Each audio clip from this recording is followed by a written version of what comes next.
everybody, it's Marcia from Kansas Misfit, and today I want to share with you the next section on the Bible study in 52 weeks, a year-long Bible study, and we're on week 6.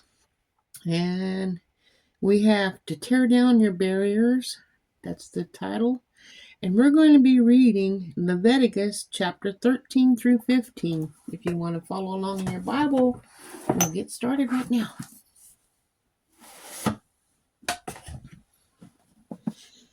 Leviticus chapter 13. Are you ready? Okay. Regulations and defiling skin diseases.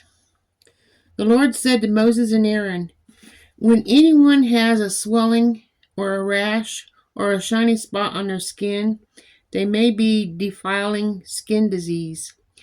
They must be brought to Aaron, the priest, or to one of his sons who is a priest. The priest is to examine the sore on the skin, and if the hair in the sore has turned white, and the sore appears to be more than skin deep, it is a defiling skin disease. When the priest examines that person, he shall pronounce them ceremonially unclean. If the shiny spot on the skin is white, but does not appear to be more than skin deep, then the hair of it is not turned white. The priest is to isolate the affected person for 7 days. On the 7th day, the priest is to examine them, and if he sees that the sore is unchanged and has not spread into the skin, he is to isolate them for another 7 days. On the 7th day, the priest is to examine them again, and if the sore has faded and has not spread unto the skin, the priest shall pronounce them clean. It is only a rash. Then must wash their clothes, and they will be clean. But if the rash does not spread to the skin after they have shown themselves to the priest to be pronounced clean, they must appear before the priest again. The priest is to examine that person, and if the rash is spread in the skin, he shall pronounce them unclean. It is a defiled skin disease. When anyone has a defiled skin disease, they must be brought to the priest. The priest is to examine them, and if there is a white swelling on the skin that has turned the hair white, and if the raw flesh in the swelling, it is a chronic skin disease, and the priest shall pronounce them unclean. My husband's coming in the house. Unclean. He is not to isolate them because they are already unclean. If the disease breaks out all over their skin, and so far as the priest can see, it covers all the skin of the affected person from head to foot, the priest is to examine them, and if the disease has covered their whole body, he shall pronounce them clean. Since it is all white, they are clean. But whenever raw flesh appears on them, they will be unclean. When the priest sees the raw flesh, he shall pronounce them unclean. The raw flesh is unclean.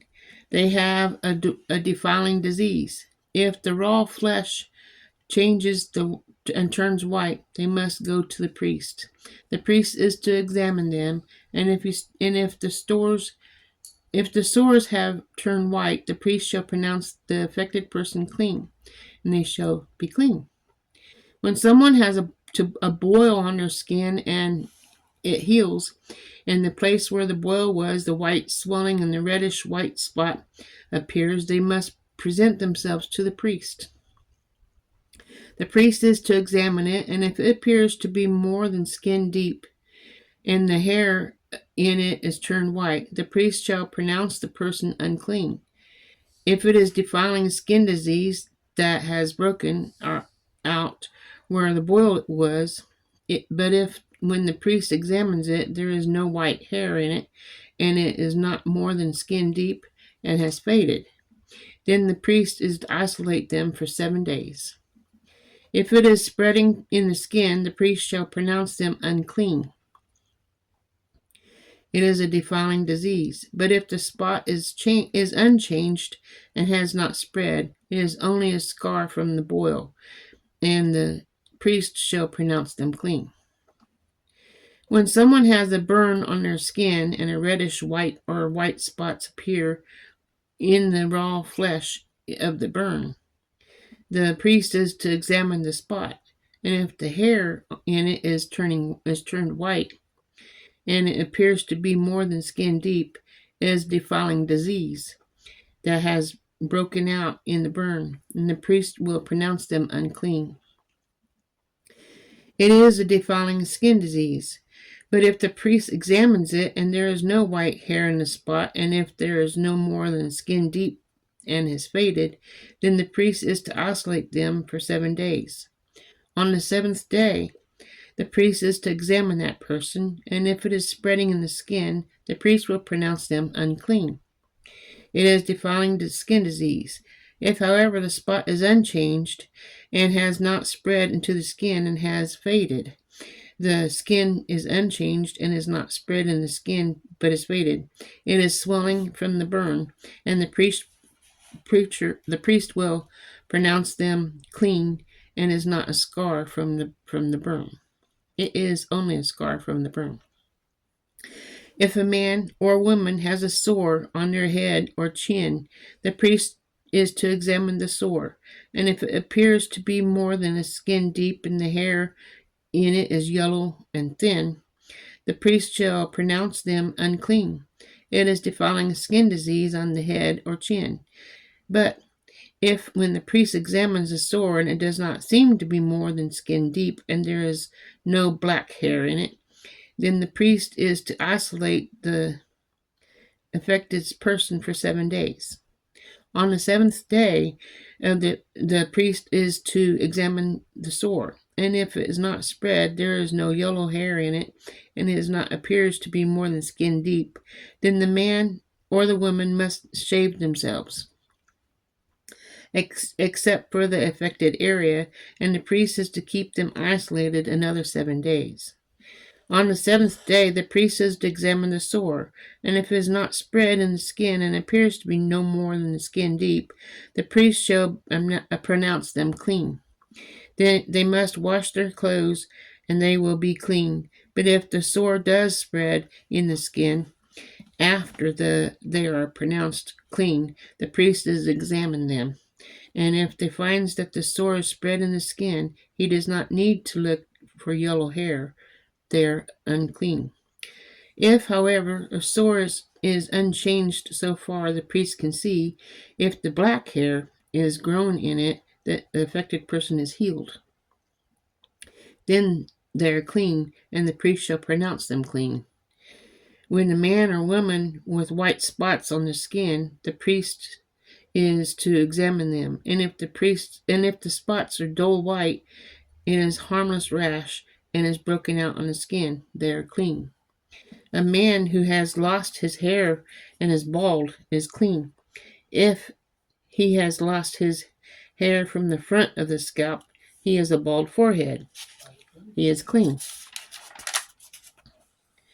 But if he is a reddish white sore on his bald head or forehead, it is defiling disease breaking out on his head or forehead.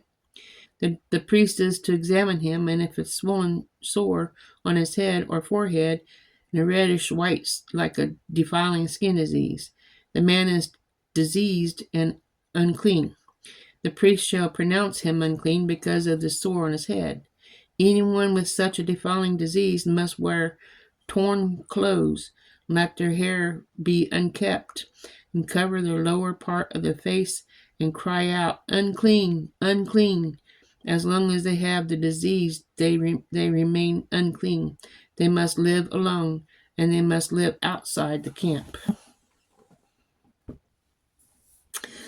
Regulations about defiling molds.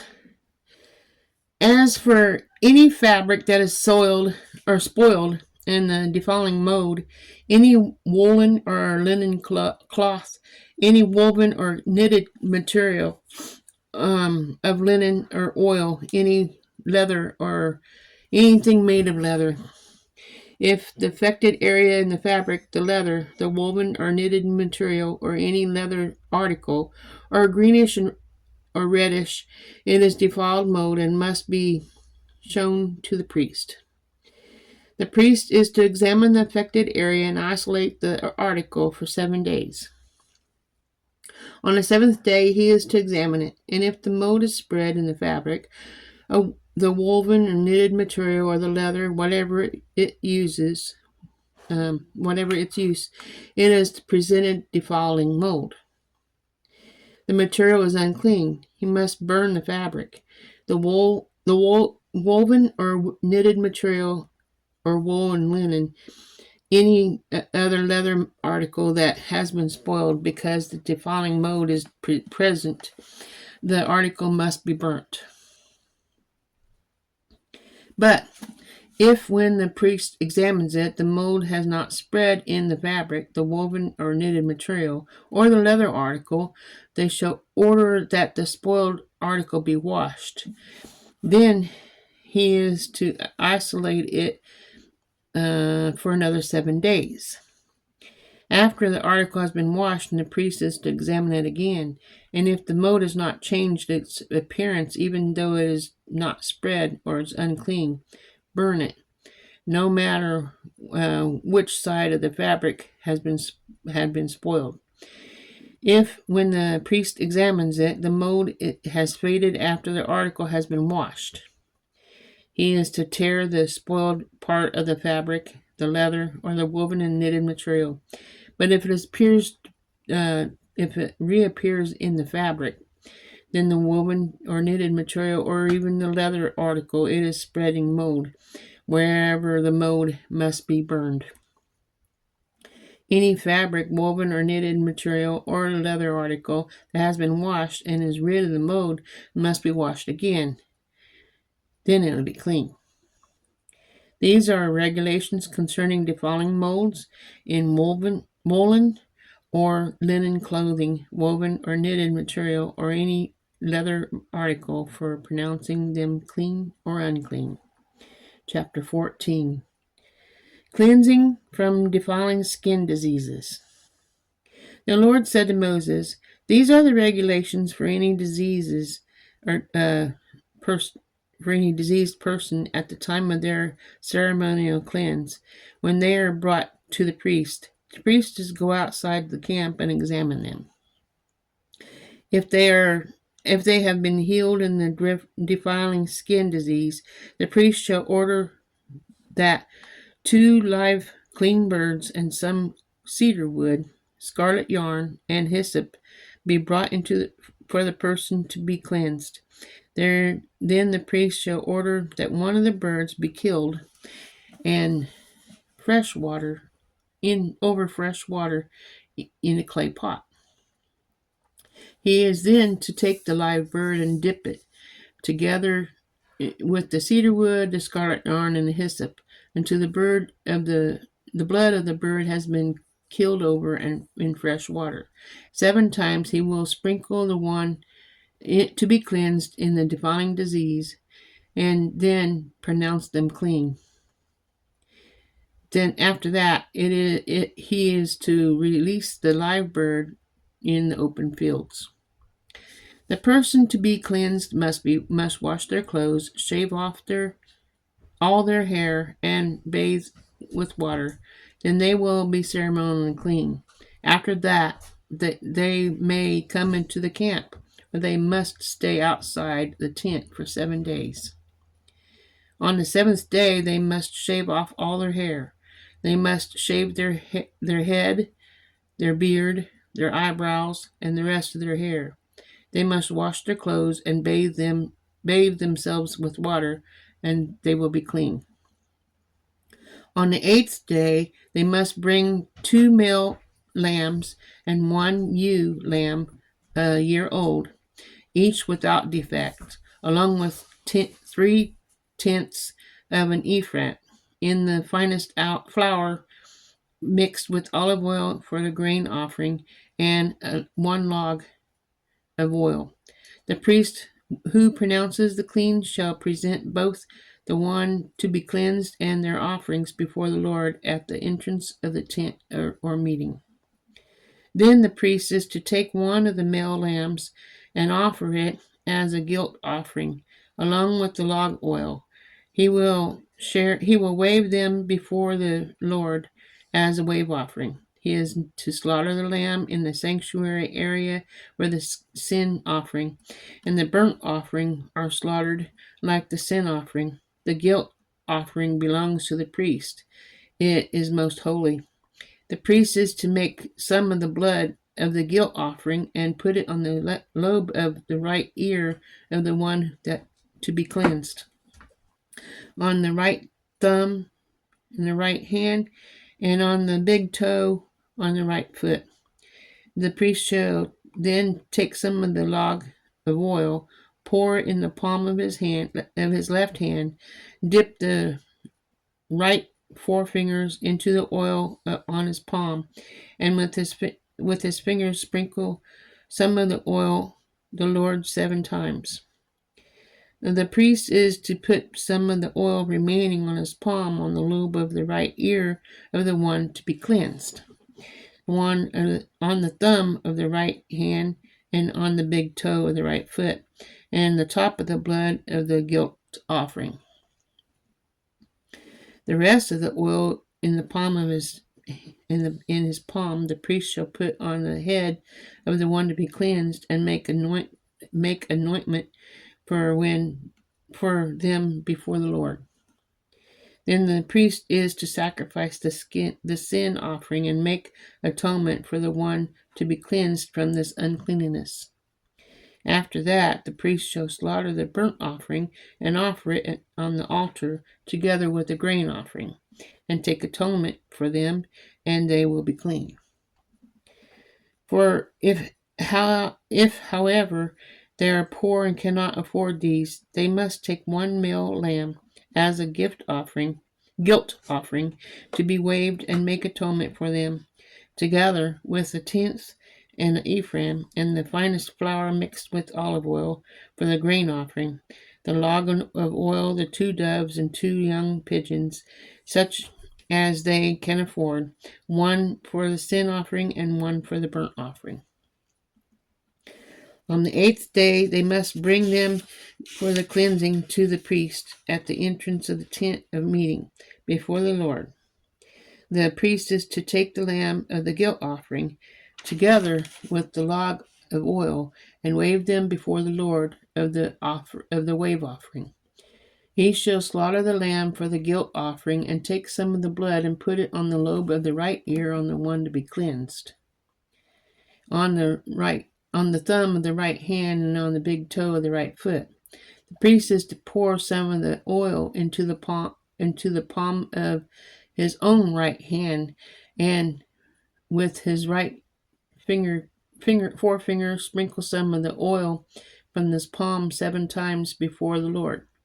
Some of the oil in the palm he has to put on the same places he put the blood of the guilt offering, on the lobe of the right ear, and on one of the one that is cleansing, on the thumb of the right hand, and on the big toe of the right foot. The rest of the oil in his palm the priest shall put on the head of the one to be cleansed, to make atonement for them before the Lord. Then he shall sacrifice the doves of the young pigeons, such as a person can afford, one as a sin offering and the other as a burnt offering. Together they are a grain offering. In this way the priest will make atonement before the Lord on behalf of one that is to be cleansed. These are the regulations for anyone who is defiling skin diseases and who cannot afford the regular offerings for their cleansing. Cleansing from defiling molds.